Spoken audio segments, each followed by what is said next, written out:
புதுச்சேரி கவர்மெண்ட்டை பத்தி நாம சொல்லியே ஆகணும். இது டெஃபினட்டா தமிழ்நாட்டில் இருக்கிற மாதிரி நம்ம திமுக கவர்மெண்ட் மாதிரி கிடையவே கிடையாது.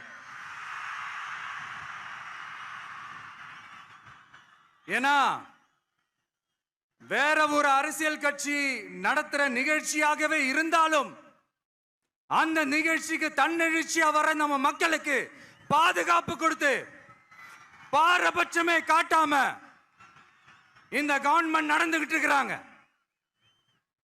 அப்படிப்பட்ட இந்த புதுச்சேரி கவர்மெண்ட்டுக்கும் நம்ம புதுச்சேரி சிஎம் சார் அவர்களுக்கும்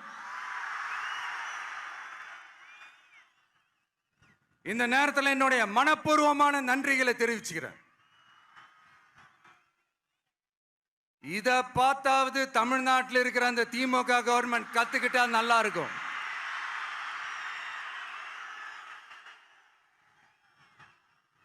ஆனா அவங்க கத்துக்க மாட்டாங்க. பரவாயில்ல, வரப்போற எலெக்ஷன்ல 100% கத்துக்குவாங்க.